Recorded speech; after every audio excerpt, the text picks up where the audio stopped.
ভূমিকম্পে নিহতের সংখ্যা বাড়ছে, একই সঙ্গে আহতের সংখ্যাও ছাড়াচ্ছে কয়েকশোতে। রোববার রাত 11:17 আঘাত হানে এই শক্তিশালী ভূমিকম্প।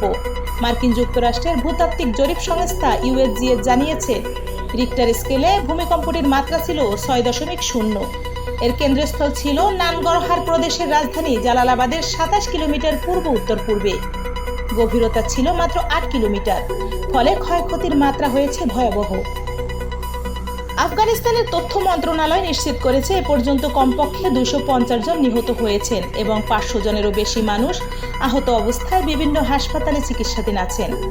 হতাহতের সংখ্যা আরও বাড়তে পারে বলে আশঙ্কা করা হচ্ছে। সবচেয়ে বেশি ক্ষতিগ্রস্ত হয়েছে কুনার প্রদেশের নুরগাল, সাউকি, ওয়াতপুর, মানগি এবং চাপাদারা জেলায়। এসব অঞ্চলের অনেক গ্রাম ধ্বংসস্তূপে পরিণত হয়েছে। প্রত্যন্ত এলাকার সঙ্গে যোগাযোগ বিচ্ছিন্ন হয়ে পড়ায় উদ্ধার তৎপরতা ব্যাহত হচ্ছে। স্থানীয় প্রশাসনের পাশাপাশি সাধারণ মানুষও উদ্ধার কাজে অংশ নিয়েছে। ভারপ্রাপ্ত আফগান প্রশাসনের মুখপাত্র জাবিহুল্লাহ মুজাহিদ সামাজিক যোগাযোগ মাধ্যমে জানিয়েছে, আজ রাতের ভূমিকম্পে কয়েকটি প্রদেশের প্রাণহানি ও ব্যাপক ক্ষয়ক্ষতি হয়েছে।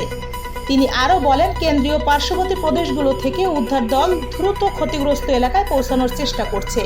এদিকে ভূমিকম্পের পর অন্তত 2টি শক্তিশালী আফটারশক অনুভূত হয়েছে।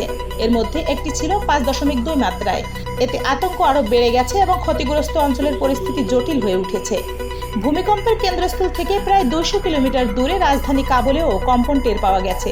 পাকিস্তানের রাজধানী ইসলামাবাদেও হালকা কম্পন অনুভূত হয়েছে। স্থানীয়রা একে সাম্প্রতিক সময়ের অন্যতম ভয়াবহ ভূমিকম্প হিসেবে উল্লেখ করেছেন।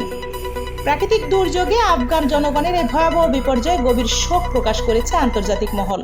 হতাহতের সংখ্যা আরও বাড়তে পারে, তাই সতর্কতা ও উদ্ধার তৎপরতা চলছে অব্যাহতভাবে। এমনই আরও খবর জানতে চোখ রাখুন BIM নিউজে।